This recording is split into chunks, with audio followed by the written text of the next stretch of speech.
Welcome everyone back to another edition of Cleve and Me. I'm your host Joe, and we are going to be joined by some great, phenomenal guests that will be on their way shortly. As I just sent them the invite, and we are getting ready for Mania predictions in the preview. And man, me, my brother who will be on, and a few others, we are leaving tomorrow from Chicago all the way to Tampa Bay, and it's just going to be a blast of a weekend. I can't wait for not only to be with the fans, but to be with some great people. And slowly here as we get in, we're bringing in Alex, we're bringing in my brother Tones, and we are bringing in another great guest, Mr. Tampa Stunna, and we will get him back in a second here. But fellas, I thank you for joining. I know we all are busy, but it's WrestleMania time. How about it? Yeah, I'm doing good, Alex. Great to see you as always. Great podcast host of Row 7. It's some great ideas over there. Go check out Alex. And I'm excited to talk on Cleve and Me again. I can't believe it's already time for another pay-per-view. WrestleMania, it's crazy. It seems like it was just the last one, and now we're already at Mania, biggest stage of them all, and it's happening on perhaps the grandest stage of them all in the city of Tampa right now, or Tampa Bay, I should say. So I'm excited to be in the atmosphere, in the middle of it this weekend, and I'm looking forward to another WrestleMania. And Alex, how about you, my man? Nice to have you back. I'm looking forward to it. Tones, Joey, it's always a blast talking with you guys, talking sports, talking a little wrestling. And you guys will be in Tampa this weekend, right? Yes, sir. Yes, sir. Beautiful. I mean, what better way just to have going to Tampa? And speaking of that, we got the reigning, defending, stun.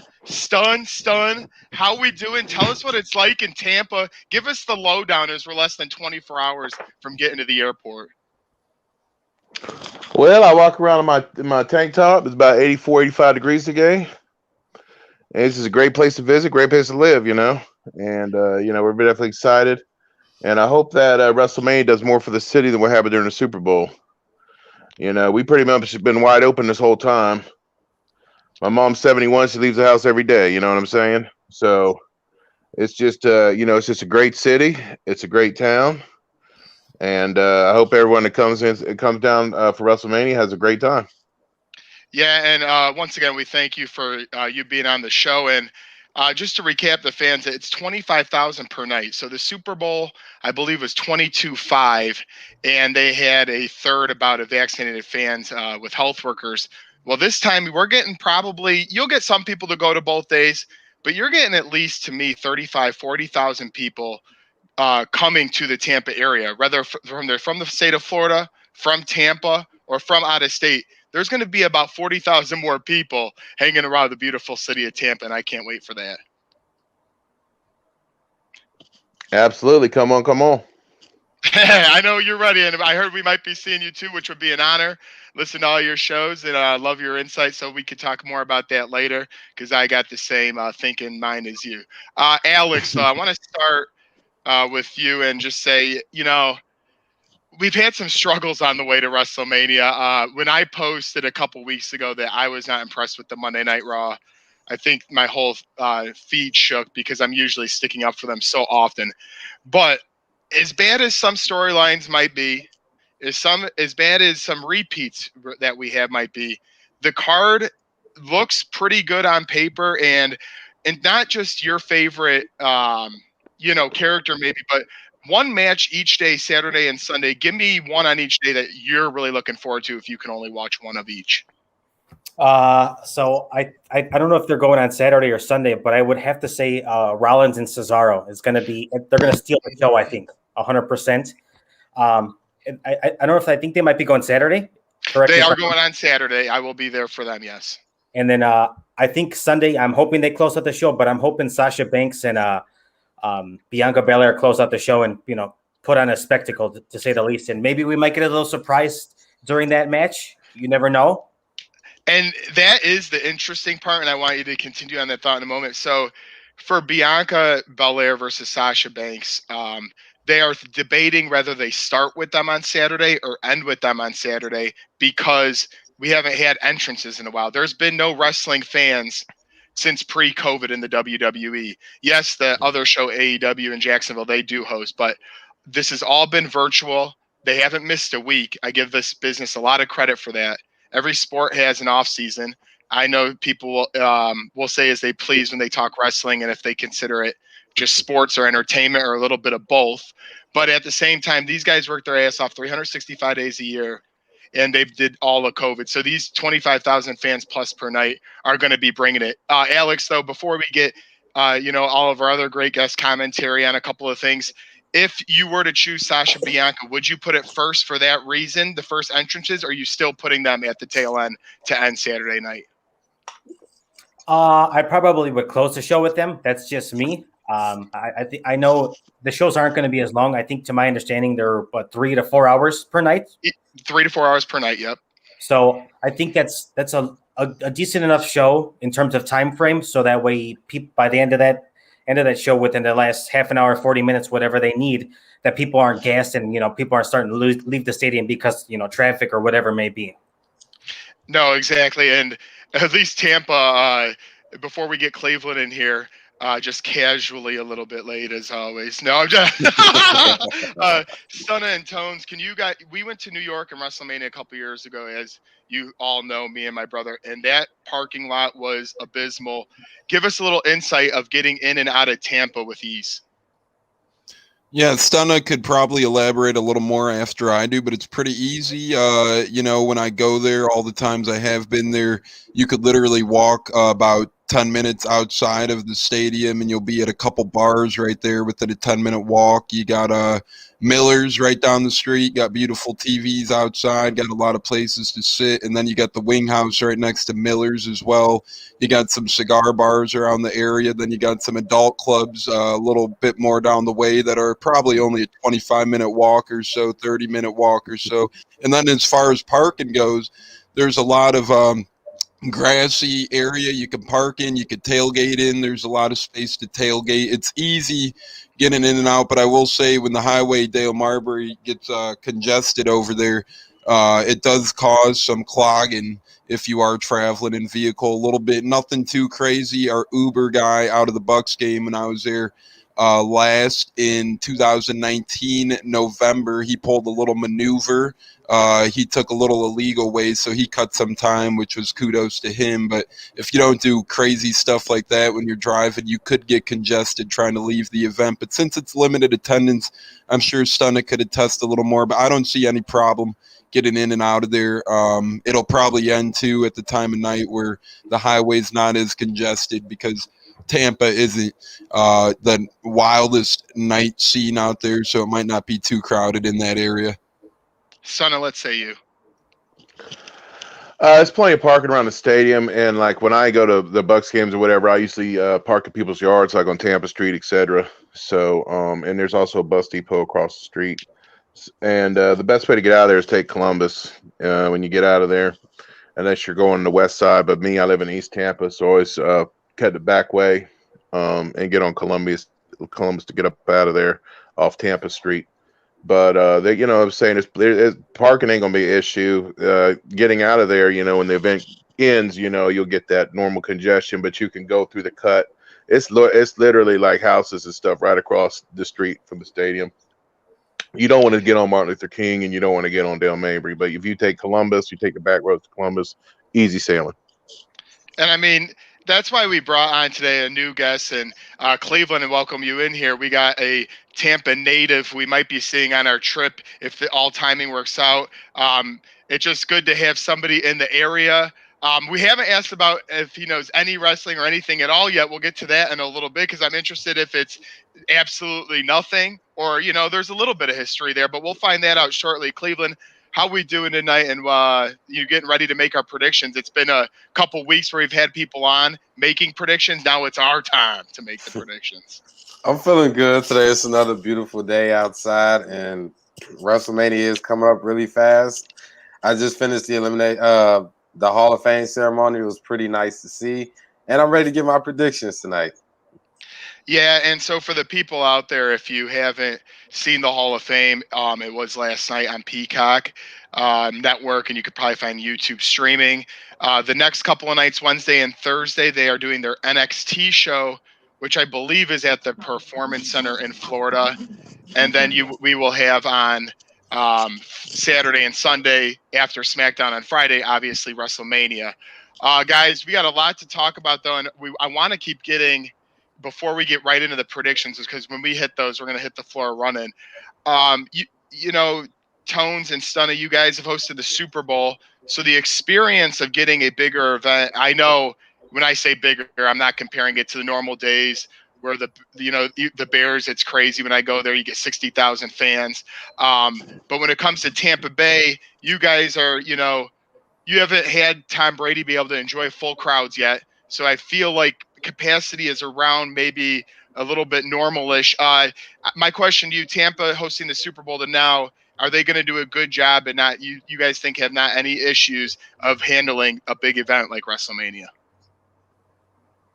Yeah, I don't really see it being a problem. I don't see it being too much to handle. The city of Tampa proved they could handle a lot of adversity the past year after losing WrestleMania, but going on to host a Super Bowl and doing the best job they can for the people going to the Super Bowl week. Given the circumstances of the virus, I think Tampa did a nice job at giving the people a good week there. And also, let's not forget they had a couple cool big gathering parades done in Tampa as well. So they've handled their fair share of big events pretty good, given the circumstances, given the nature of the virus. I don't really see there being any problem in WrestleMania. I think they're really excited to have it. There's a lot of wrestlers who have grown up in Tampa or that are from around the Tampa area.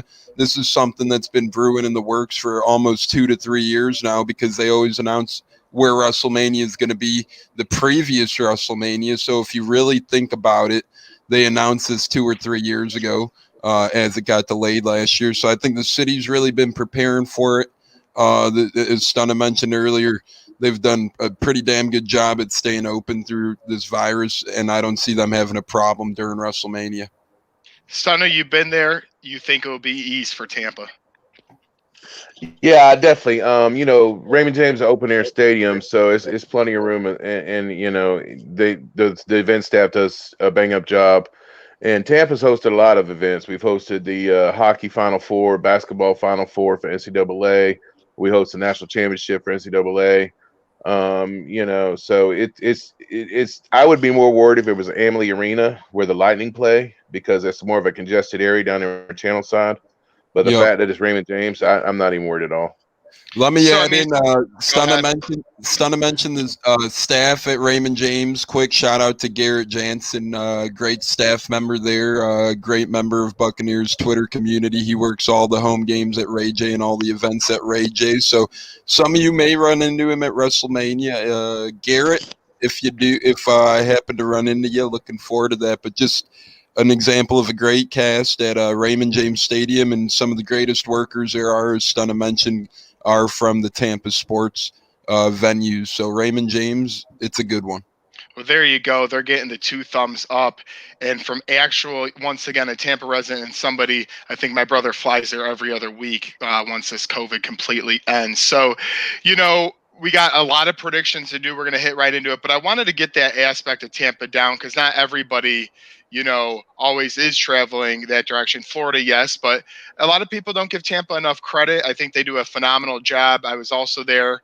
I'm pretty much there yearly now. I went to the Indianapolis at Tampa game. Their stadium's beautiful, first off. Second off, it is easy access everywhere you go. And, you just don't get any of that congestion. For our group, we're probably going to be walking, meeting up with people, hopefully. With COVID restrictions, I can't say how the scenes will be. I think there'll be larger gathering. It is Florida. They are coming out of things much quicker than most states. So I'm hoping just for an overall blast and not too much COVID concerns besides having to wear a mask. But right. That being said, that's your only concern. Yeah, everything's wide open, man. The restaurants are full capacity. You go Cracker Barrel, everybody's sitting down basically. So, I mean, there you heard it. And after night one, we're going to get back to it more. But I really wanted the perspective of somebody there because it's important to know for the people who don't get that everyday knowledge. But we're getting right into it. And Alex, since you brought it up, Seth Rollins to Cesaro, a lot of people on paper could say hands down this could be the most interesting fight in terms of the length. One, they have good finishers too, and they can do a lot of other things in the ring. They've been going back for a little bit of time, but back and forth now. Who do you got, Seth or Cesaro? Oh man, I know it's not an easy one. I want to pick Cesaro, but I know that they're ultimately going to probably give it to Seth, so I got to go Seth. So your heart's with Cesaro, but your money's on Seth. Yeah, there's no way at this point that Vince would push Cesaro. I've said it numerous times to push him, but it's going to go Rollins. He lost last year to KO, so he's got to get one back. Cleveland, let's say you.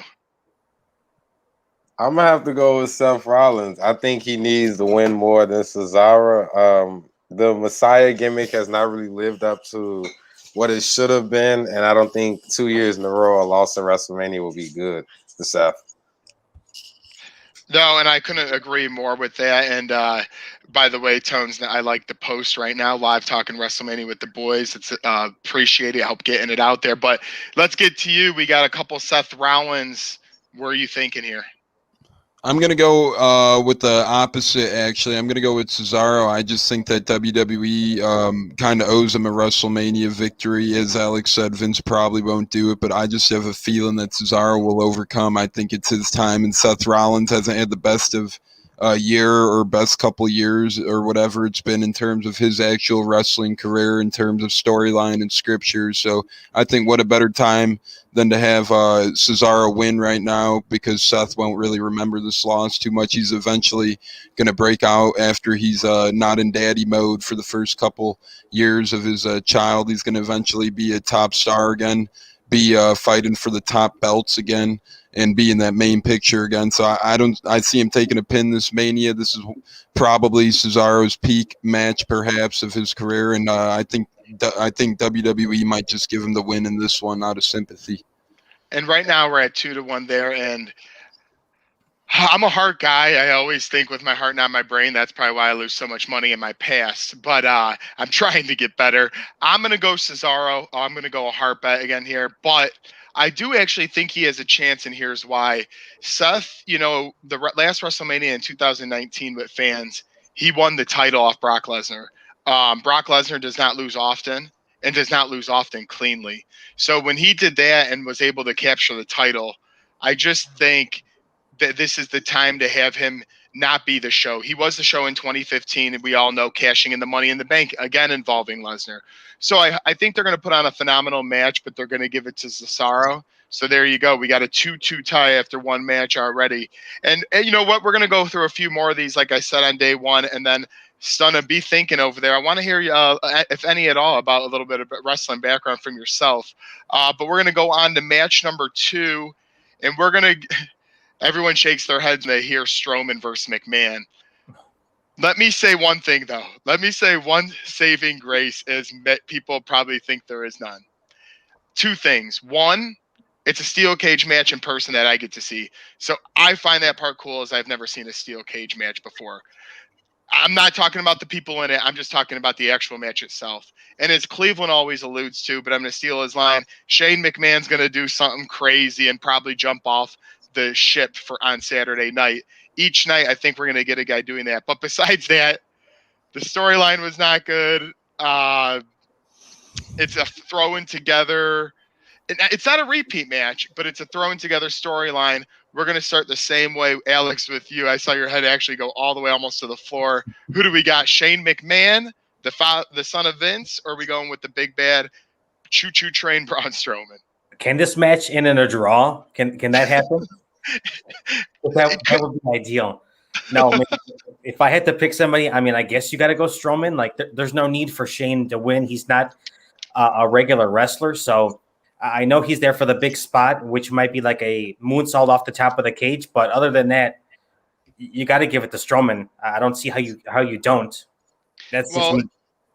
and I'm going to just get my right now and go to Cleveland, actually, because I want to say first, I agree that they should have to give it to Strowman. And also, if you guys remember, Miz had a great storyline going with Shane McMahon. They involved his father, and that was a fun way of doing things. And then we actually saw a great match at WrestleMania where Shane luckily landed on him, and the pinfall happened. But this was not thrown together. This was not put together nice like that. It was just thrown together, as I mentioned. And I'm giving it to Braun Strowman. I mean, Shane keeps calling him stupid. He's older now. I think since he won 2 years ago, it's going to be to Braun Strowman. Otherwise, you completely ruin any credibility going into the next year of wrestling for Braun Strowman, as they've messed up on him so many times. Cleveland, over to you. We have a 2-0 Strowman right now. Oh, Joe, you stole my story. I was actually going to tell the same story. I should have. I'll let you talk first next time while my big head shuts the hell up. I'm sorry to disappoint you, Alex, but Shane McMahon is going over. Joe mentioned the perfect scenario. The Miz should have beat Shane at WrestleMania, but it was a goofy suplex that I didn't even know Shane McMahon's arm was on top of him. But Shane got the victory, and I just feel Braun Strowman is back in the doghouse. He lost the Universal title, and we just have not really seen Braun Strowman for real. And this is my real question. Even if Braun was to win this match, what is the outcome? Does he get a reward for winning this match, or is this just another meaningless match in Braun Strowman's career? Because he lost a lot of matches in his career. He should not have lost. So I'm not disappointed if Shane beats him. It's a terrible match in and of itself, but Joe said it's a steel cage match. I'm not going to ruin it because he's seeing it in person, but watching it from TV, it's a shit show. And keep in mind also, before Tone's prediction, that Strowman actually, given the title 2 seconds later, lost the title. Tone's, over to you. Is it you going to do a clean, or are you going to make it a tie again, 2-2? I'm not really interested in this match too much, honestly, if I'm giving my fair opinion. And to be honest, steel cage matches aren't that great in person because you can't even see into the ring half the match because it's blocked by the steel cage. You know what I'm saying? So when you're actually there, you got the cage in front of you. I've been to a steel cage match before, and unless you're actually in the nosebleeds high enough to see over the top of the steel cage, it's really not as cool as you think, unless you never know. Leave it up to Shane McMahon to, escape in the cage. Strowman chases him around the arena, yada, yada, yada. You might get a chance to see him in that type of venue, sure, but it should be a fun match. No, it shouldn't. We've seen Kevin Owens running from Braun Strowman before. KO was acting like all scared and, lost to Strowman in like 30 seconds before. So I better see Shane McMahon lose in like 5 seconds. If Shane's not done in 5 seconds, I think the match is a failure. I think it's a joke. I think it's going to be a joke anyways. I'm really not interested in this match at all. I think it's probably one of the worst matches on the card, and I think it's terrible that Vince keeps forcing his son that nobody wants to see anymore on main events like WrestleMania. I mean, I don't know about you guys, but I'm kind of tired of seeing Shane McMahon in the wrestling ring, especially when it's with someone like Braun Strowman, who would definitely kick his ass. And then what the hell, The Miz, the damn guy does everything for the WWE, and then they make him lose to Shane McMahon at that epic match. And, I don't care, he accidentally fell on The Miz, yada, yada, yada. If Shane McMahon somehow escapes victorious in this match, Vince needs to go on the spot. Vince needs to be written off. Vince needs to put the job down because this match shouldn't even be on the card. So, in other words, I don't know who will win. It should be Braun in 5 seconds, but you never know what old slick man Vince has to do with it. So, so we'll go 3-1, but really quick right here, I have a better storyline. I'll take Shane O'Mac. Oh, okay. Hey, Sonny, you know what? Even if you don't know the match, we're gonna get you. You get Sonny the name. knows Shane O'Mac. Okay, so I'm gonna bring Sonny. We're gonna talk about that really quick here in a minute. But what I wanted to say is, what I would have done to even have it better. Miz loses the title. He could be like, Vince McMahon, you screwed me at WrestleMania 2 years ago, losing to your son.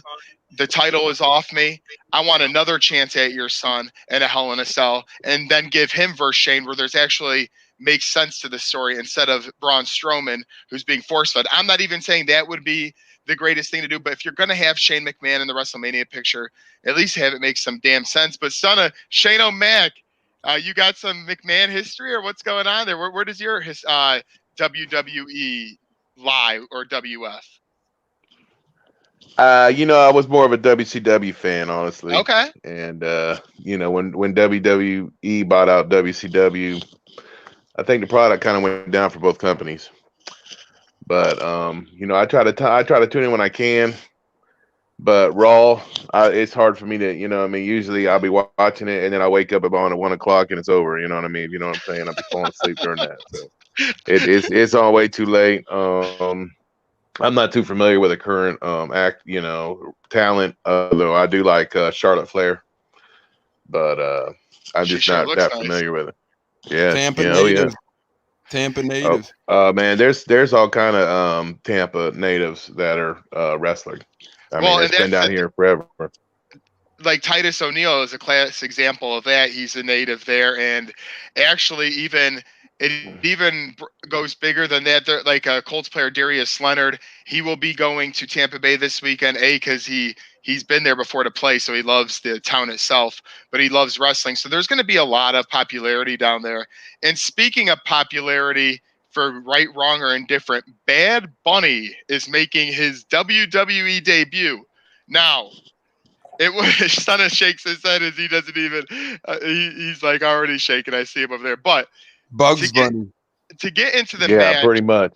it went from a one-on-one, which I was very against, to a quality, in my opinion, 2-on-2, where at least he has a tag partner in Damian Priest taking on Miz and Morrison. I think that was smart for the match itself. But to get right, because then you don't have to have Bad Bunny's there to get viewership, not only just in the United States, but internationally, with all the records he puts out. And so, have him do a few moves, but give it mostly to his partner. I'm just going to go to Cleveland. I'm going to go, now that it's tag team, I'm going Bad Bunny and Damian Priest. I didn't think you could embarrass the Miz so badly one-on-one, which people could disagree with. But since it is 2-on-2, I'm taking Damian Priest and Bad Bunny to give Damian some recognition. Cleveland, let's say you on that match. I mentioned it on the yesterday's episode. I think the Miz will eat the pinfall in this match, and that is very sad to see. I want to just, I just want to say a quick thing about the Miz. Actually, the Miz has busted his ass the last few years or so. He's upheld the Intercontinental Champion division when no one else stepped up, when there was no Universal Champion on Raw. He finally wins the big one. He loses to Bobby Lashley, which is understandable. How do you go from a WWE champion to wrestling a guy who can't even execute a correct suplex, I'm assuming? And it's just another goofy match. All honesty, this and the Braun Strowman and Shane McMahon match should just be back to back so we can get it out the way. I can go make something to eat, quick bathroom break, just get them over with. Don't stretch them out. Just put them back to back. I know the fans are going to hate it, but you're going to love it later on in the night because no one's winning from either one of these matches. Well, hot damn, I must have chosen the wrong night to go, as in the couple of the matches in a row we are talking about are just getting shit on. But I'm in agreement, sadly, and there's other reasons why I'm going on Saturday. I think Saturday is prime time. I think Tampa's going to be absolutely Liddy City in general. I think the pre-games and post-games are going to be phenomenal. And like I said, it's just a Saturday. It's better than a Sunday. And the card might not be the same, but there is some good matches that we'll be getting to in a minute. But that being said, all right, Alex, what do you got for this one? So there's no other way around it. It's going to be Bad Bunny and Damian Priest. I'm 100% in accordance with you. I think Damian Priest needs to get the majority of the time in the ring to get put over because he needs to be in the title for in the running for a title shot or title spot. Yep. And then obviously they're probably going to give Bad Bunny the pin. And I'm thinking it might be Morrison, which might lead to a Morrison-Miz rivalry down the road here because they need to break them up. Morrison is kind of dying, I feel. And what did he come back to WWE for, as far as I'm concerned? So I think you have to put a rivalry together because he seems kind of always to be the odd man out. So there's a little storyline that you can create from there. Tones, I know you're a big Miz fan, not of this story, but in general, what do you think? I think that they're probably right on this one that Bad Bunny and Priest are gonna get the pinfall. Miz, they often screw over, and it's gonna be one of those cases where he probably gets screwed again. And as Alex said, it's probably going to result in some sort of Morrison Miz feud. They're both better as individual stars. They're cool as a tag team, but they're both bigger than a tag team competitors, in my opinion, especially nowadays. And Bad Bunny, they're putting him in a match for a reason. They wouldn't really put Bad Bunny in a random match to lose, I feel like. Then why bring in Bad Bunny in a match to begin with? And yeah, this is going to be one of those bathroom break prototypical type matches, as well as Grab a beer and a dog. the Strowman and Shane. Like Cleve said, hopefully they're back to back, and there you go. You have a bathroom break, and while they're at it, they could line up a couple more. No, I'm kidding, but yeah, I just think that this match, we'll see what happens. Damian Priest and Bad Bunny probably come out on top, though. And so, Stunna, last year for WrestleMania, they, as you know, current Buccaneer Rob Gronkowski was actually co-host of the show. And this year with the two nights is Bad Bunny. And correct me, yesterday I said Jake Paul, or on my show, I'm sorry, Logan Paul. Do you have an opinion on either Bad Bunny or Logan Paul? They're trying to bring more eyes to the product. Do you think it will work? I think it's just like whenever they bring a celebrity in, they brought in Donald Trump, they brought in Master P. I mean, they've been doing this for years, and he'll win because they want him to get hyped, and then by Raw, he'll be written off. Yeah, no, I mean that. So it is interesting with the famous people that come in, because most of the time that's what happens. They make their appearance, they have a Mania moment, and then they kind of fade into the distance, as most would like to say, back to, because I mean there's a reason they're coming to the WWE. Vince knows how popular they are on the inside, whether it be internationally or a United States presence, as we have with both of these guys, and Logan Paul and Bad Bunny. But we're going to move on to what I find is some good matches of the night. And I think they did a good job on Monday Night Raw to make a tag team women's turmoil match. To catch people up on this who didn't see it or do not know what that is, there is 4 women tag teams competing at once Saturday night to see who fights Sunday for the tag team titles against Nia Jax and Shayna Baszler. So the 4 tag teams involved in this are Lena Naomi from Raw, Dana Brooke, Mandy Rose from Raw, the Riot Squad from SmackDown, and Natalia and Tamina from SmackDown. Now, me and Cleveland gave ours yesterday. I had Riot Squad.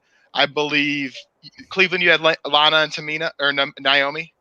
I had Natalia and Tamina. Okay, so you have yeah, I know we kept getting that messed up yesterday too, but you got Natalia and Tamina. I have the Riot Squad. Our guest Premier Amp had Lena and Marcel both had Lena and Naomi. Tones, then Alex. What do you guys got? Run through the teams one more time for me. I got confused, and you guys, run through them one more time for me.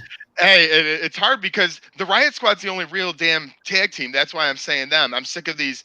They break up the Iconics and then they put together Lena and Naomi.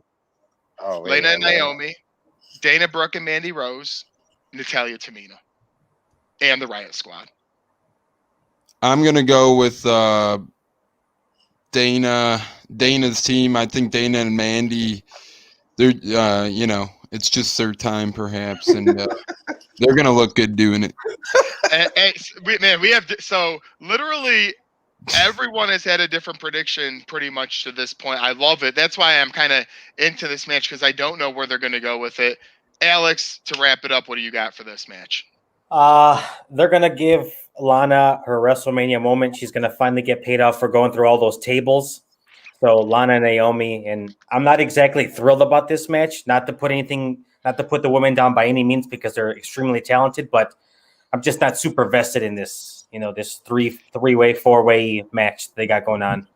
And the reason I say I am is this, because these women don't get enough credit, whether it's for bad creative or they don't always put on the best performances. But to me, you get in one match 8 women, you get to put on the best show, and to me, that's why I think the Riot Squad deserves it.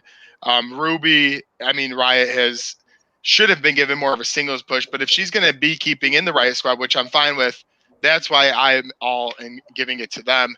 But from the women's side of things to the men's side of things, we have the New Day with Not with Big E anymore. Sorry about that. But as I'm trying to get Stunner back in here as he's floating in and out in that Tampa weather that we can't wait to be in. But versus AJ Styles and Omos. Now, we have not seen live in-ring action from AJ Styles' bodyguard to this point. As we all know, he's a big guy, but does that always add up in the ring? Maybe not. So New Day have the experience. They're like won the belts 9,050 million times, and they're taking on it two heels and AJ Styles and Omos. Cleveland, who's winning, the heels or the faces in this men's tag team match? I mentioned it yesterday on the show. I think AJ Styles is finally going to complete that Triple Crown achievement. He's only missing the tag team champion. He won the WWE champion, Intercontinental, and United States champion. And Joe mentioned it is time for a New Day to step away from the tag team scene. I know we're going to talk more about the Hurt Business later on, but it was a terrible decision for the Hurt Business to lose the titles to the New Day. And essentially, the New Day is going to drop the titles to AJ Styles and Amos, I believe his name is. I think that's the real. Yeah, Amos, Amos. Either way, we butchered the damn name so many times. I'm really, like I mentioned, I'm really looking forward to seeing what this man can do in the ring. They say, they didn't really let him do anything physical in the ring, or he usually just stands by outside, or he usually like prevents somebody from touching AJ Styles. But I'm really ready to see what he can do in the ring. All right, and Alex, you have the experienced tag team in New Day. You have the newly acquired Omos with taking care of AJ Styles. Do they let AJ win this, or do they give it to Kofi Mania and the New Day? They absolutely let AJ win this. AJ and Omos are the modern day Kevin Nash, Shawn Michaels duo. Wow. And I say that to give credit to AJ Styles. I don't really know what Omos can do just yet, but I feel like he's just going to be the muscle, the big kind of bodyguard to kind of press people, as you've seen what he did, was it 2 weeks ago? So I think that it's going to kind of be that combo. And like Khalif said, they're going to give AJ the trifecta right there to hold every championship. What's it, the Triple Crown? Yeah, Triple Crown. Yeah, I think that's definitely going to happen. And so, a lot of people are interested to see what Omos has to offer. When you're 7 feet tall and you just throw people around a couple times we've seen you, people want to see what you got inside the ring. So, Tones, are you going to go with the experience, or are you going to go with the new lead team of AJ and Omos? We've seen WWE put title belts on tag team champions a ton with a big guy and a little guy before. I should say an agile guy and a big guy. We've seen it with Big Show and Jericho. We've seen it with Miz and Big Show. We've seen it with Mark Henry and MVP. We've seen it with Braun Strowman and the little kid. We've seen it a handful of times. Yeah, Nicholas. I forgot about him. Nicholas, but we've seen it WWE do this time and time again.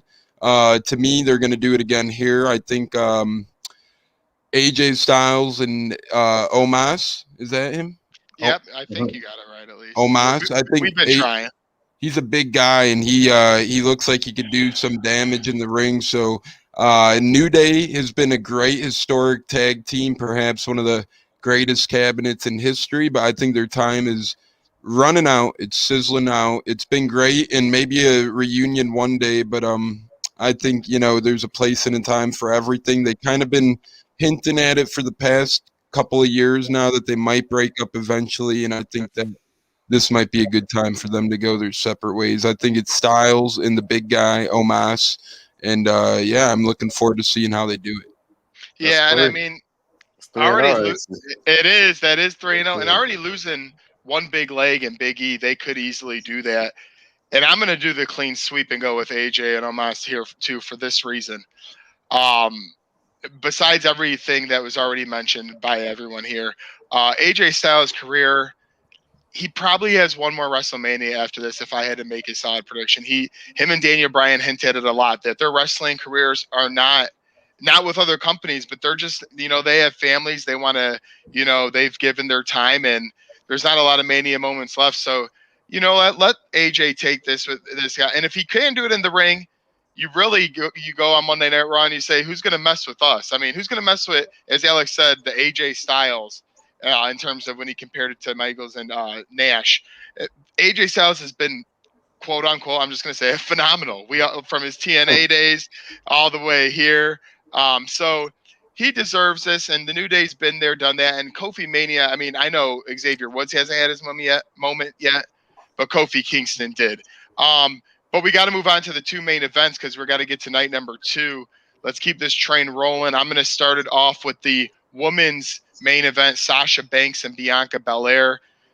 I've talked about them enough at great lengths on my other podcasts, which you can find Cleve and Me, Spotify, Apple Podcasts, many other outlets. But I've been back and forth because I love these women, but I'm giving it to Bianca at the end of the day. I just think it's her time to pop. Yes, Sasha is 0-6 in WrestleManias, which is unbelievably strange to hear. But I just think she's had the belt for a decent run now. Not a long time, but a pretty decent run. And Bianca won the Rumble. And to me, you got to keep building that credibility up. And, I'm not saying Sasha can't win it back at the next pay-per-view, which I believe would be Money in the Bank. But at least have Bianca get her hands on it now to get that taste. Tones, let's say you. Yeah, I can't believe Sasha's 0-6 you said at WrestleMania. That's crazy. She definitely deserves a W. Will they do it? I'm not sure here. I would like to see the Boss win. I'm a big fan of the Boss. She's been a great wrestler and has done a lot of great things for the company. And without her, she's one of the 4 horsewomen as well. So I would like to see her win due to all that she's done for the women's division, women's wrestling, and the fact that she's one of the 4 horsewomen. She really deserves it, in my opinion. I mean, I know it's always hard to beat a Rumble winner. It's not often that the incumbent champion takes down the Rumble winner, that's for sure. We all know the stories they like to make of Rumble winners going on to Mania, winning title belts, and that sort of nature. But I do think Sasha really deserves this one, and it'd be a shame if she can't get a Mania win on her title belt. All right, Cleveland, what you gonna do? We've been talking about it at great lengths. I think it will be the most exciting women's match in the 2 nights combined. What do you got for us? Actually, I kind of made my prediction a little bit yesterday when I hint that I wouldn't be mad if Bianca Belair win. But as I sit here and thought about it, Tones made very good points. The fact that she is 0-6 at WrestleMania just doesn't sit well with me. And the fact that Sasha Banks has had a phenomenal year, actually. So to reward her with a win at WrestleMania would be the cherry on top of the cupcake. Now, don't get me wrong, Bianca Belair, she has worked hard. She won the Women's Royal Rumble, but let's understand that it's been times in the past where the Royal Rumble winner does lose at WrestleMania. So it really wouldn't be so hard on her if she were to lose. But I'm going with Sasha. Let's make it 1-6 this year. Alex, you gonna join me and split the difference, or do you, after you heard the 0-6, that scared you into maybe going Sasha's direction, or tempted you, I should say? I would say I'm tempted, but I got to go Bianca. I know I got to give credit to where credit's due. Sasha is an amazing talent in the ring, without a doubt. Definitely one of the 4 horsewomen. But when you think about it, you've seen what happened last year to Rhea Ripley. She took a tumble in NXT. She kind of fell off the map. I think this is not an indictment on them at all. This is an indictment more so on the credit and on the creative and the story. If this was a poor build to this match, so not any fault of their own, but you got to give this to Bianca. I'm sorry, and I would hate to see Sasha go 0-7 here, but I think it's got to happen. I'm sorry. So you know what? I'm kind of getting sick of all these ties, and now that Stunna's back. Stunna, you don't know probably either of these people, but I want you to break the bank here. Are you going to go with Snoop Dogg's cousin and Sasha Banks, or are you going to go with Bianca Belair, an up-and-coming star, similar to what I would say Devin White? I gotta say, first of all, Naomi is my favorite women's wrestler by far. Whoa! Yeah, Shout out. She is that deal. Okay. Now I'm gonna go with Sasha because she's already on the Mandalorian and she could be the next Rock with her acting career. So I'll go with Sasha Banks. And Good call.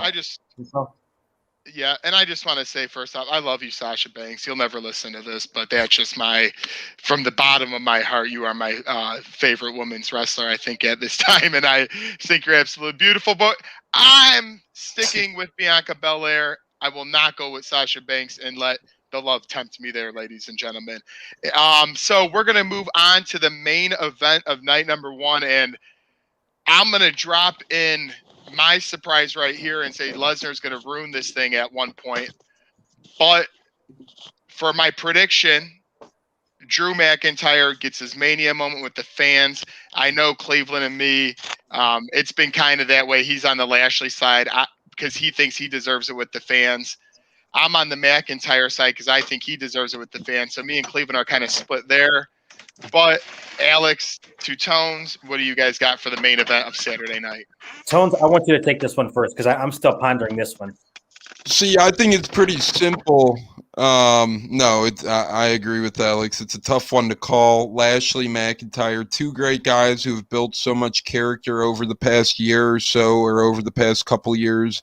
Really, when they brought Lashley back at first and gave him big money, they kind of had him lost in some weird Sami Zayn storyline where Sami Zayn's, cross-dressing sisters came on the show. It was really just a weird segment.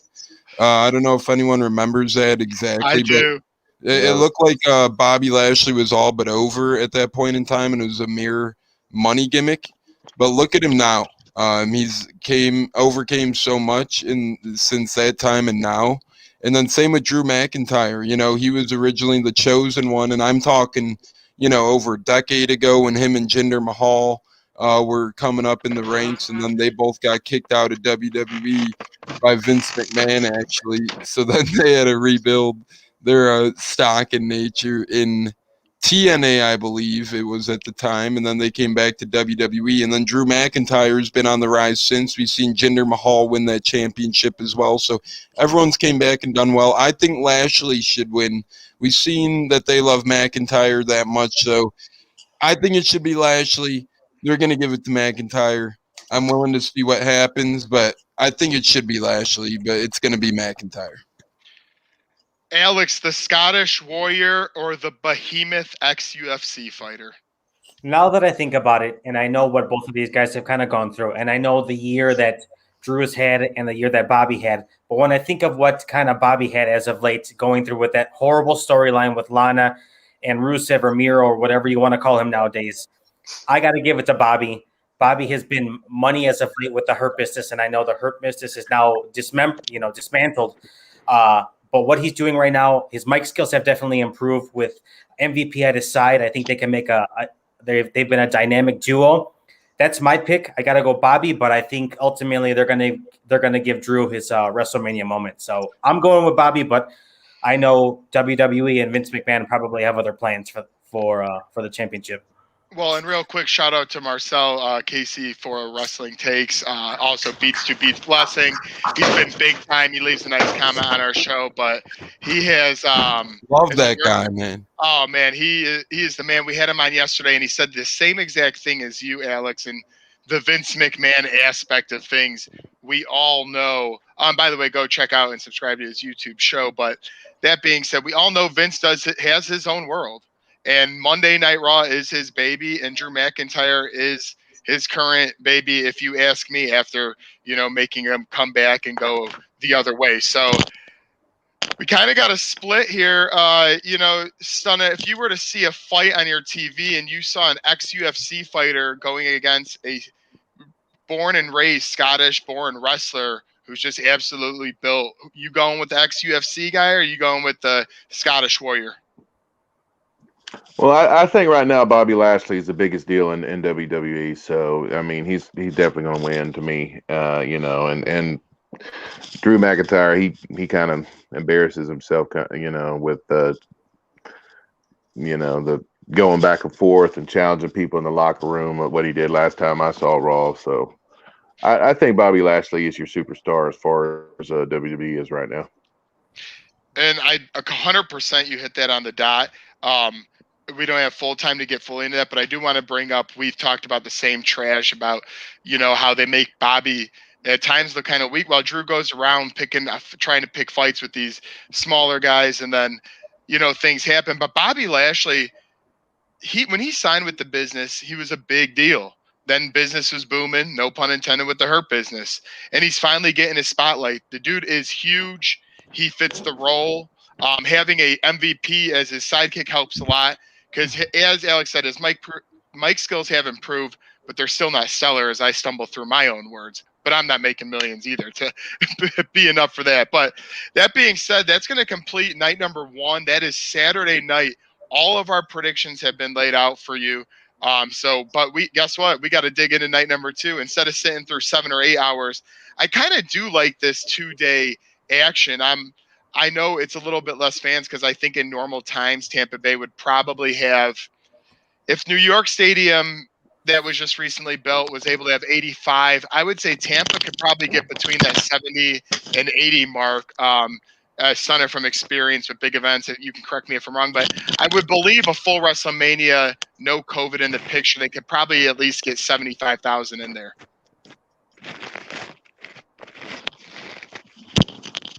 You want me to take it? Yes. It seats 65,000.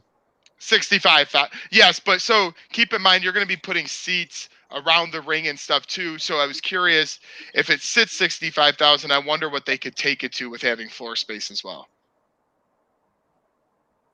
I think the Super Bowl, not this last one, but the previous one, we got up to 73. But then you talk about also on the field seats, so you never know. Tones, let's say you for that thought. Yeah, I agree. Up to 73. I mean, you probably factor the field seats, probably like 75-ish. I'd say 75-ish would be a good estimate. And there it is from a guy that goes to many. Both of them go to many games, and one that lives there. They're going to. He's a season ticket holder. Stun is a season ticket holder. I go to all the games. Yeah.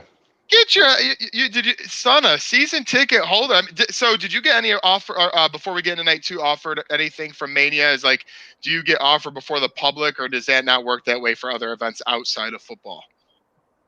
It doesn't work that way. They do the monster truck rally at the end of every season where they tear up the grass. So we don't get tickets to monster truck rally. Just like the USF place, they're also, they're not going to give Buccaneer season to go, to US. It's the same thing. It's like the stadium's actually owned by the city. It's okay. Partially, so whatever they do there, it's going to be a separate event. But the Bucks is its own entity, but the Bucks sell out. USF doesn't. All right, there you heard it on a little bit more insight into Tampa. Once again, we always appreciate having these, not only to the listeners, but to the time that these guys have. They have their own shows. They have a lot of things to do. Real quick shout out to the Bucketeers with Stunna and Tampa Tones along with the crew. Shout out Cody G, Big Bucko the Bruce, and my friend A-Cats. Go over to row 7 with Alex. I think he's also recording tonight. Busy man as he goes over more in depth on Chicago sports. In his last episode, he brought you some Sox and Bears, cardboards and Cracker Jacks also for Tones. But then Cleve and me, as we both sit here, Cleveland, since we are on our own show, the best show, right? Our favorite show.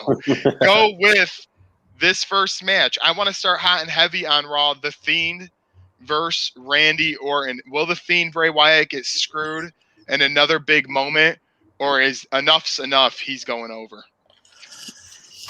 This is a really tough one because every time we feel like Bray Wyatt deserves a win, WWE sort of pulls the rug from under him and fools everyone. But I think at this time you have to give Bray Wyatt the win. You have to let the Fiend get this signature win, or the character just falls.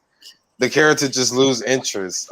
He was gone off TV for a long time because he was burned alive. Alexa Bliss held the feud up, and everyone was waiting. But I think you can't do it again. You cannot have Randy Orton go over on Bray Wyatt again at WrestleMania, especially how the first time ended with the goofy bugs in the ring, and Bray Wyatt loses the champion within a month. This is Bray Wyatt's time. Randy Orton could take the loss. He doesn't really need the win as much as Bray Wyatt needs the win. And we're going to get all 5 here, so there'll be no splits. I'm going to just say it as quick as I think. the match should be, and I'll say Fiend. Now, my only weird prediction for this night is that Randy Orton wins. The Fiend comes out from underneath the ring again, and it was actually Bo Dallas, the Fiend's brother, that he beats. And then Bray Wyatt goes, "You never burnt me on fire. This never happened." And he rises, and that's how he surmises. But I'm just saying that's a long shot, but that's my long shot Sunday night. 2 for the Fiend, 0 for Orton. Alex, over to you. Fiend 100%. There's no other way to book this match. If you want to keep this character going strong or somewhat strong, you got to give him the win. And I also like where your head's at with that, to kind of bring Bo Dallas into the picture and have him maybe join the Firefly Funhouse and be another character and kind of have that split personality. It'll add a little bit of flair to their whole kind of thing. And that's why Tones, when he mentioned it, how he's looking skinnier in the last YouTube show from our last show, it got me thinking.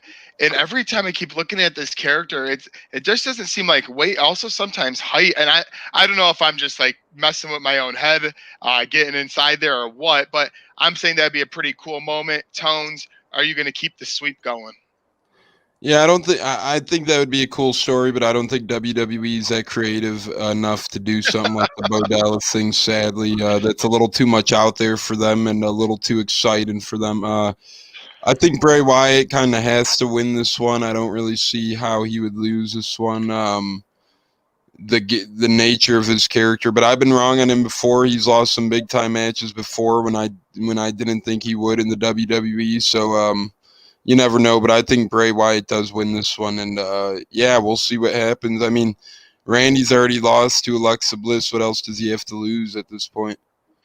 And, I'm going to get Stunner's prediction in a second, but, Vince McMahon would be saying, "Oh, the fans like that, fuck that, and just throw it all away." So I do agree. He probably won't get that creative with it. Because, bringing Bo Dallas in I'm not going to go down the path, but as Alex said, it brings in so much more to the Funhouse. Stunner, Randy Orton, longtime veteran. Bray Wyatt, now known as the Fiend, kind of, you got the Michael Myers, Jason, Freddy Krueger look to himself. Who's picking up the W? RKO. Wow, we almost had a first clean sweep of the night, and the Legend Killer Stun came back with an RK. That's all he needed was 3 letters. And Starting honestly, on your show. I absolutely love it. But there you go, folks. We have still not had I believe, somebody correct me if I'm wrong, but I do not believe. Oh yeah, we have AJ Styles and Omos. Yep. Besides that, we have not had a clean sweep. Moving on to another match, and I think, you know what? Since Stunna's on, and this guy's finisher is the Stunna, Kevin Owens versus Sami Zayn.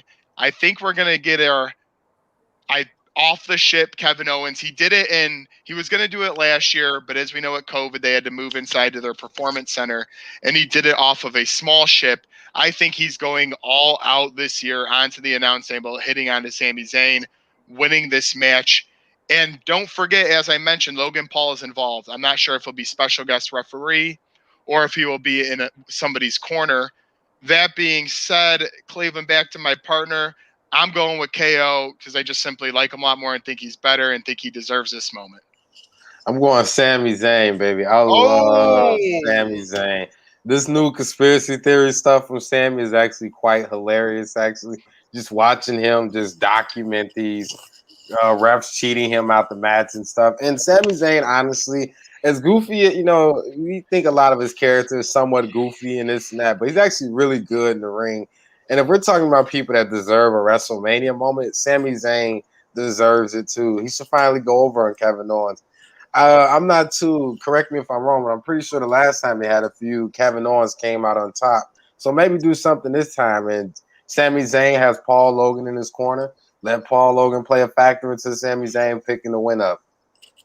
And, for the 1 millionth time, Alex, we're getting these two fighting. Now, will it be an amazing fight? Yes. But once again, this similar to Shane and Braun, last minute thrown together, even though these are two great fighters. Who you splitting the difference with, Cleve or me? I'm going with you, Joey. I think I got to go with KO. Yeah. And I think we also get a little surprised, and Logan Paul aligns himself with KO in this. He turned on Sammy. Ooh, okay. And hey, I saved the two best for last for this match prediction, and right now we're 2-1 KO. We have a huge KO fan in Tricky Tampa BGTE Tones, and then we have Stunna. His actual move is his YouTube name. So where are we going with this, fellas? I don't know who wants to start first, but Kevin Owens, Sami Zayn, who's the winner? I'll let Senna go first this time. I'll go with Kevin Owens. Yeah, I'm going to have to agree. I think Kevin Owens, and I think something interesting's happening because, as you know, there's been pirate ship rumors, but as we all know as well, or at least Stunna and I know, the pirate ship as it is in Raymond James Stadium is not really capable of being jumped off of where it's currently at. So I think they're building a ship. Yep. Then I think they're going to have it closer to the ring, closer perhaps, and they're going to have someone jump off that. And I did see it looks like they might have some seats on that ship, or it looks kind of cool. It's like right behind where the entrances are going to be, it looks like. And it's a pretty big ship, so I think someone will jump off that one, and it might be KO. Sami Zayn's cool too, but, like Cleve said, KO did come out on the last rivalry on top, but they go at it all the damn time. They'll be friends, rivals. It's nothing new. I'm going KO. Yeah, just like me and Cleve, agree, disagree. He's wrong. I know it. 4-1 KO on this. This man. Hey, if he wins now, I'm gonna have to send you some lunch money or something because I just stole it from you right there saying that. So stun. He said, put your money up. Maybe a little $5 guy, Cleveland, but we'll be in talks there. Let's move on though. I want to talk about from two great fighters to another great two in-ring fighters, and that is Apollo Crews and Big E. It's for the Intercontinental Championship. It's technically called a Nigerian drums match, which they try to make a creative name. All the hell that means, it's pretty much a street fight is what I've been told looking at. So pretty much anything goes. They've been rivaling for a while. This is one of those repeat offenses, although in a big-time scene, they could do some cool things having a street fight type match. Tones, we're going to start with you this time. I'm going to give my prediction and say Big E because I think he keeps his run going and puts an end to Apollo, and he goes away for a bit. But, hey, Apollo's taking the brunt end of some L's. Let's say you. I think Apollo's going to win. It seems like he's the one who's, changing his character to kind of fit around this match as well. So I think they have something up their sleeve for Apollo. I think that Apollo's going to win this one. I just think he has momentum rolling right now. Big E's been there and done that with several belts before in WWE. They haven't really given Apollo his true chance yet. I think Apollo gets his WrestleMania moment here. Alex, then Cleveland. Spot on, Tones. I'm going to have to go with Apollo as well, too, on this one. And I think this will just allow Big E to kind of go away for a little bit, like you said, Joey, so that way he can kind of get in that, WWE Championship title picture. But if you have the name match after you, the Nigerian drum match or whatever it's going to be, how can you lose? Your character pretty much has to die with it, I think, if you lose that type of match. Exactly. So I think this is a good way for it to kind of get to elevate Big E as well, go away for a little bit, and then you put the strap on Apollo. So that's me. I do like that Big E thought of him moving up the ladders, even though I don't know how exactly they fit him into the storyline, but they screw up enough. Maybe they'll find a good way here. Cleveland, are you going to be on my side, or since I went against you on the last one, you're going to team up and go Apollo? This one is a really interesting too, sort of 50-50 on it because Alex made a very good point. So the Tones, Big E lose, he takes some time off. He shows back up and hopefully challenge whoever the champion is at the moment. But I also just feel like a lot of people aren't sold on the new Apollo Crews. And I know that they've been having phenomenal matches, but the last match at Fastlane is still probably stuck in some people's mind. And I feel like a lot of people are kind of over this match too, because we mentioned it after the Fastlane match. We thought it was going to be someone new to challenge Big E, but it's still Apollo Crews. So if I was going to pick, I'm going Biggie. I think just because you're named the match after you doesn't really. We've seen in the past. I think the Punjabi prison match is one of the perfect examples where the great Khali came up with his own match and he lost. So I think Biggie walks out of Mania with his WrestleMania moment. Well, like I said after day one, we don't do ties here. So Stunna, Big E or Apollo Crews? Not at the Apollo. I love these little references you're throwing in here and there too. So, all right, you heard it there first. We have a 3-2 Apollo win, and honestly, I just hope they put on a good fight. And I'm not going to be mad either way this goes here. So let's just hope for a good IC title match as that title continues to give itself back more credibility. Bringing it from a good 2 men in the ring, 2 women in the ring. Asuka and Rhea Ripley. Rhea Ripley, as we just know, she came up from NXT. She is not messing around. It was quick. Everything kind of again happened quickly here. Asuka's had a bogus title run ever since Becky Lynch got pregnant and handed off the title. I think they haven't done enough justice for her to build her up as a big the stature character she should be. Yes, she has the title, but the storylines have never been there. After Rhea Ripley losing last year, Alex, to Charlotte, does she lose to another veteran talent in Asuka, or where you see this one going? Rhea Ripley all day. She needs her WrestleMania moment. However, I will say that there will be a face-off at the end of this match between Becky Lynch and Rhea Ripley. Wow, there's your surprise right there. I love it. There it is right there. I think it's rightfully so, kind of due, because Becky had to basically hand off her title, so she's coming back to claim it. And I think that'll be a fantastic rivalry of Rhea and Becky. So, well, and what better way to get Becky back in? There's rumors of either that similar situation or at Raw the next night. Either way, she's had her baby a few months out now. We all want her back. I think it will bring that spark we've been missing to the women's division. Tones, over to you. Ripley, Asuka, Raw. Who comes out the champ? I'm going with Ripley here, and I like Alex's prediction as well, but I'm going with Ripley. Cleveland, are you going to keep the Ripley effect going? Very sad to say this, but I think Ripley walks out of Mania as the new Raw Women's Champion. You're a hater. Oh, no. Asuka deserves it. Asuka's been through all these shitty feuds this entire year, but at the same time, Rhea Ripley deserved it because Charlotte buried her last year, and Charlotte shouldn't have walked out of WrestleMania last year as the champion. So as I'm sorry, Asuka's gonna take this pinfall and then disappear off TV for a while, which she was already doing. But Son, are you getting a broom out and keeping the sweep going with Ripley? Asuka. See, he keeps doing it. Not only am I going to call him Tampa Stunna, I'm going to call him the Mind Twister. This guy, first off, if you Tampa upset. You're all about the upsets. We don't have enough time to talk about it, but we could upset a lot of people on Twitter, especially those EA Sports losers over there. But getting back to where the focus is, Asuka breaks it, and man, 3-1. I think both have gotten screwed in the past year, but I think if Ripley, you're going to build up the way you are. I think unlike Bianca or Sasha, they could go back and forth. I think Ripley has to tear it down for a while, and if Alex's surprise prediction comes true and Becky Lynch comes out, that's as big as it gets in the women's industry right there. You want to talk about two great talents, and then Becky Lynch, who just took over. I mean, her nickname's the Damn Man. She was the main event of WrestleMania. So she's got some cojones, to say the least, so she could take on Riot. We're going to go that way and keep it at 4-1. We got a few matches left to go here, and we will get out. I appreciate everyone's time once again. So we're going to...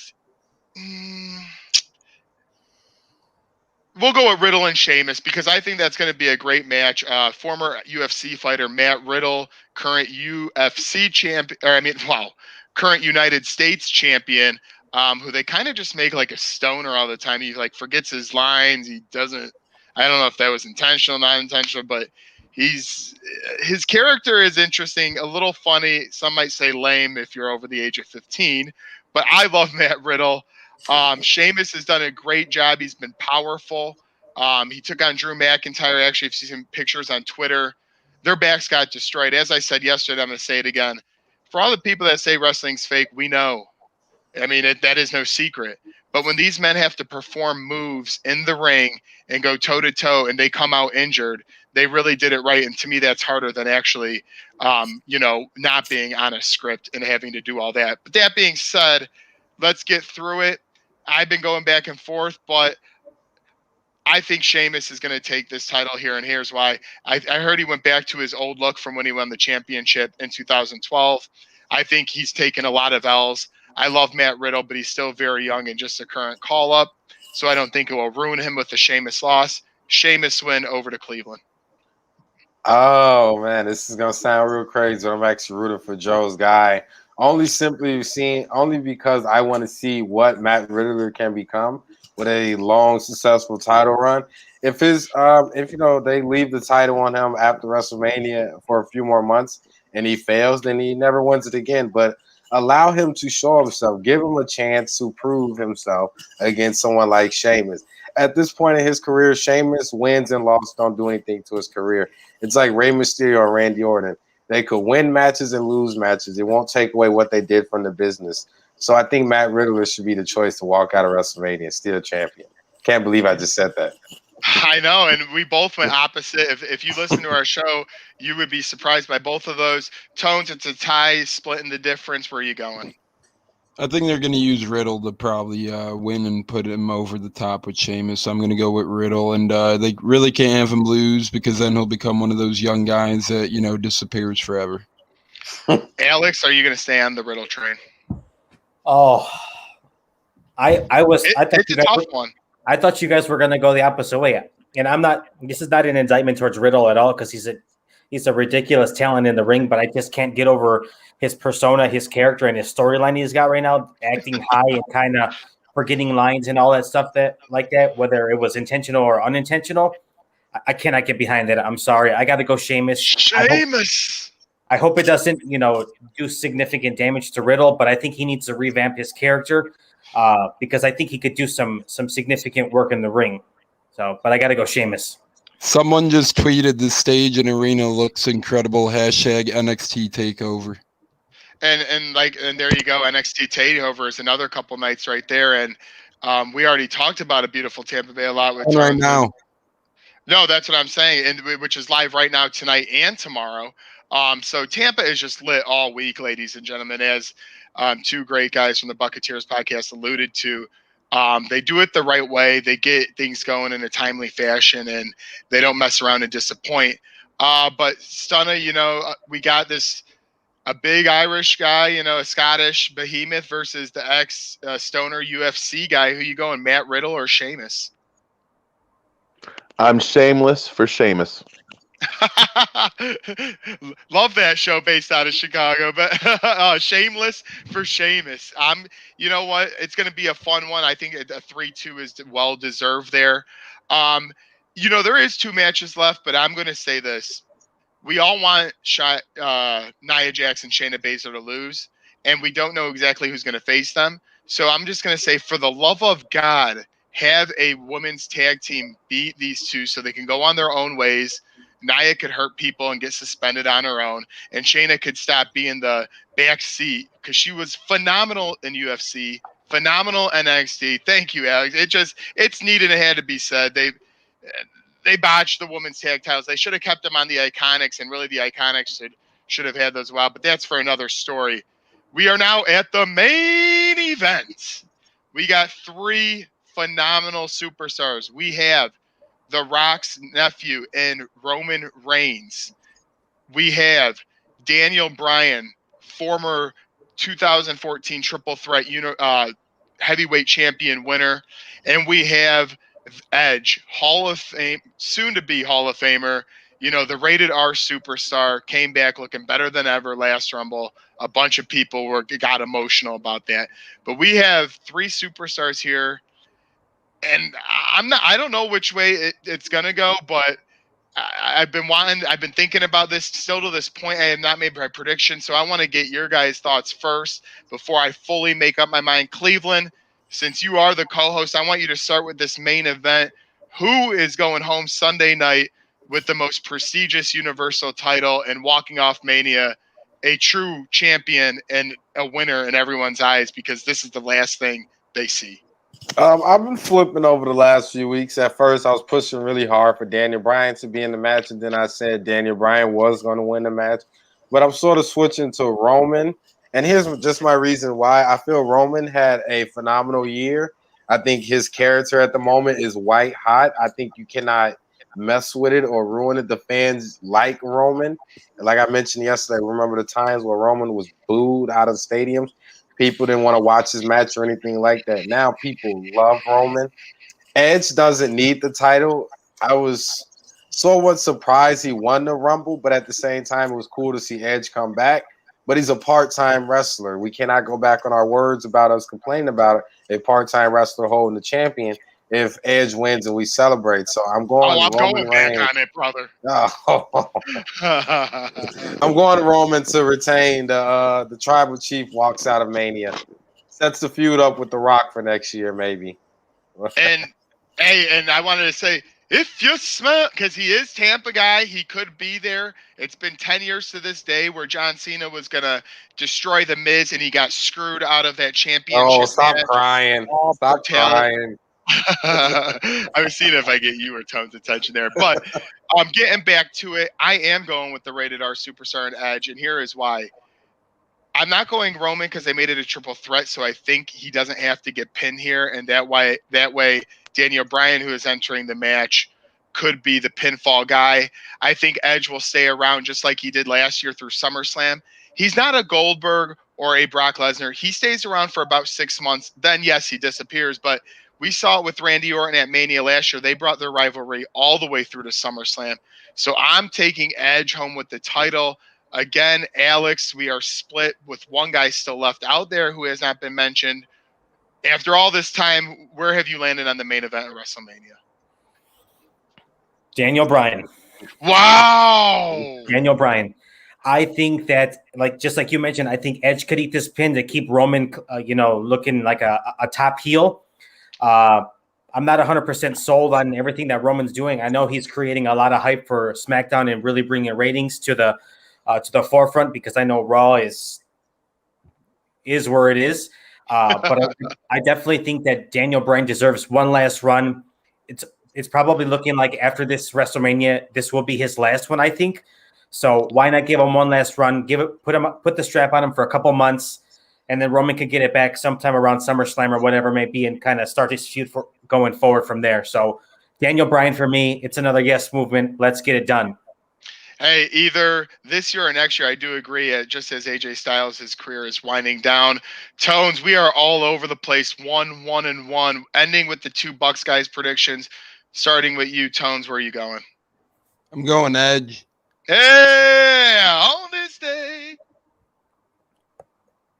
And that's all he's got to say. I ain't lying. I got to go with Brian.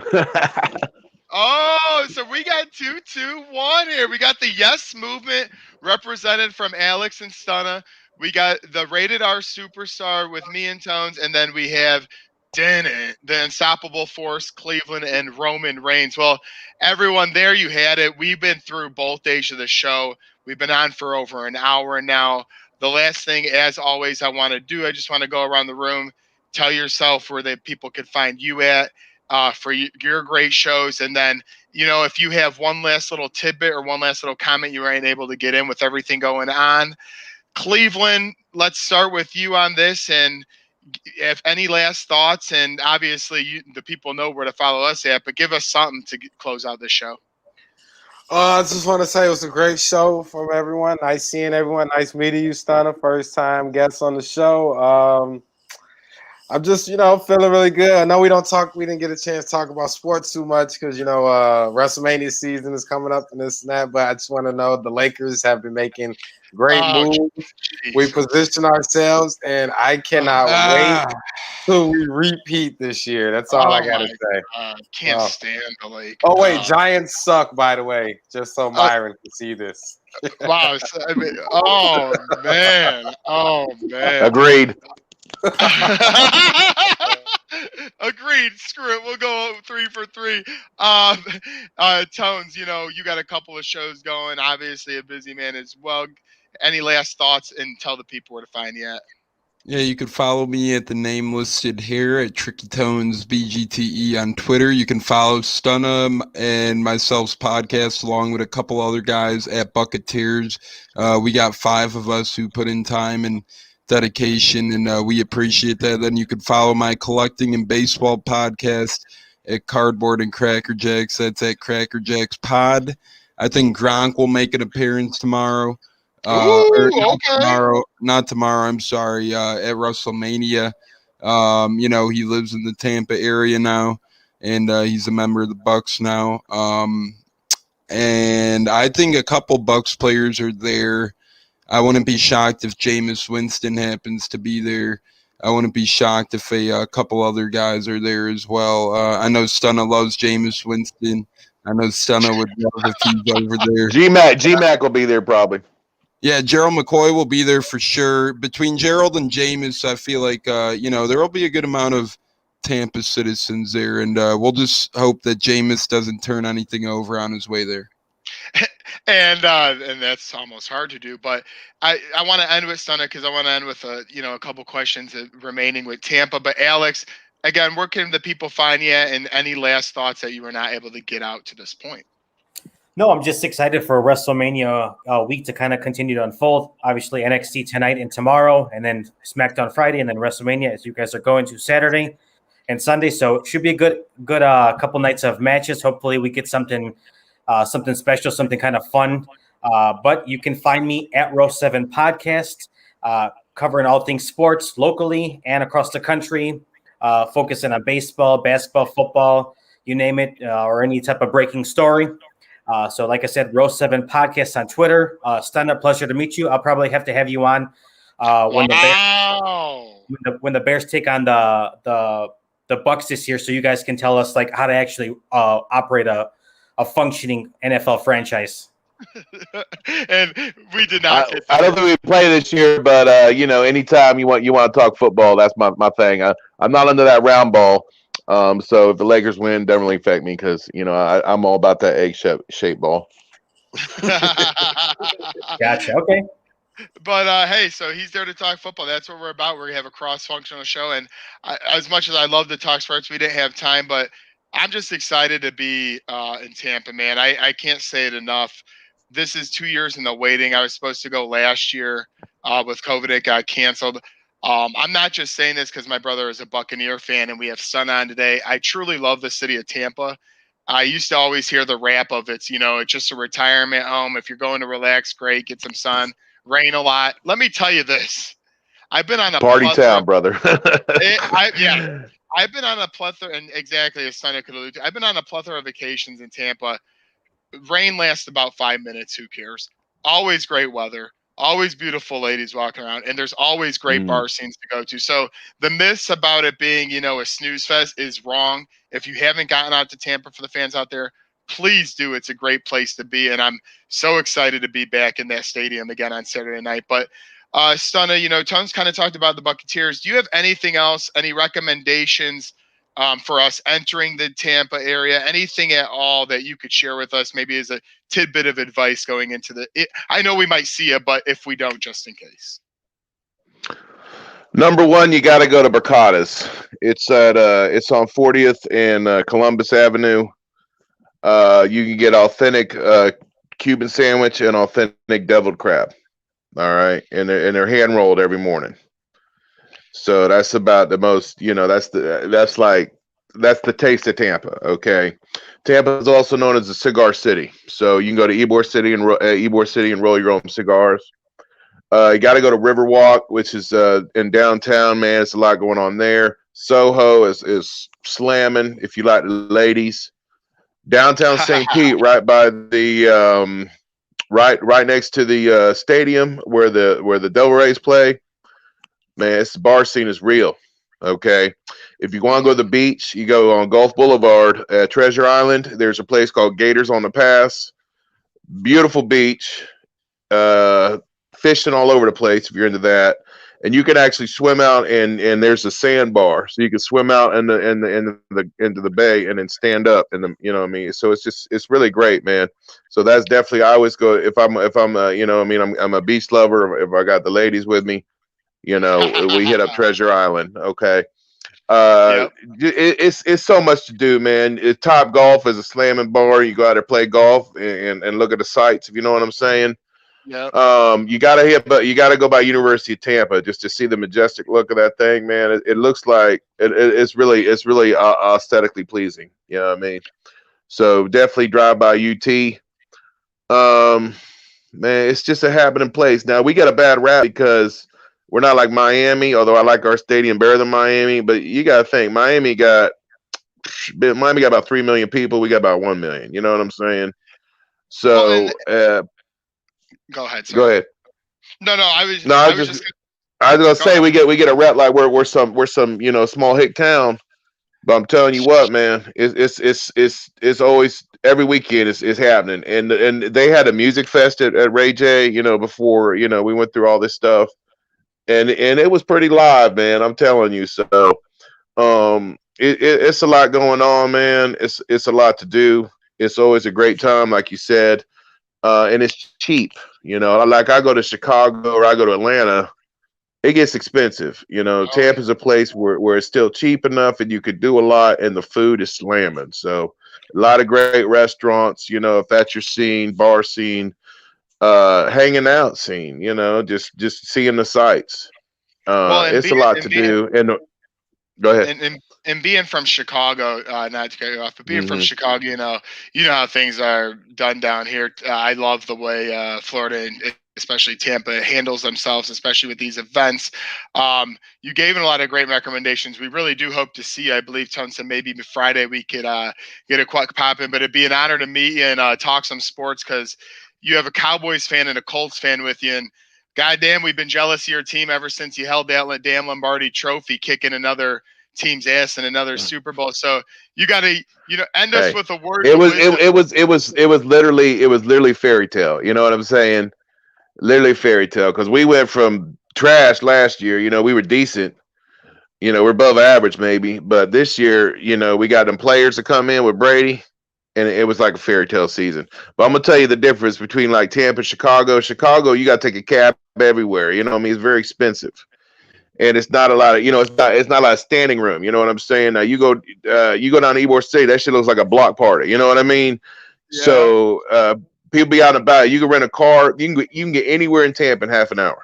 Anywhere you can get from North Tampa, South Tampa, East Tampa, West Tampa. You name it.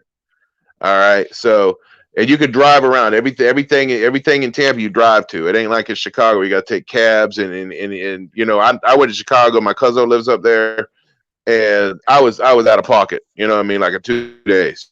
You know what I mean? So it's a cheap. The women are everywhere, especially you like Spanish women. Oh my goodness gracious, son. So it's a lot of hot chicks. It's a lot of things going on.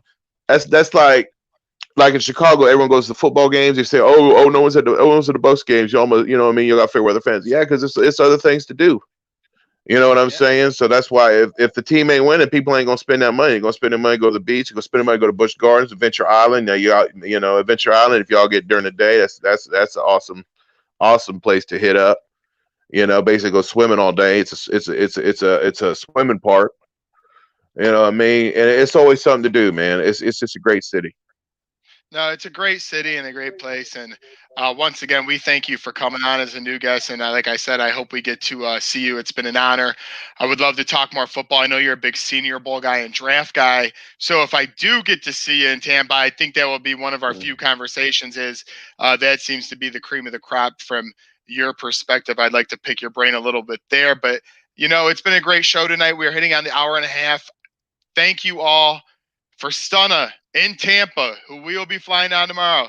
That's Cleve. I'm me. God bless and good night.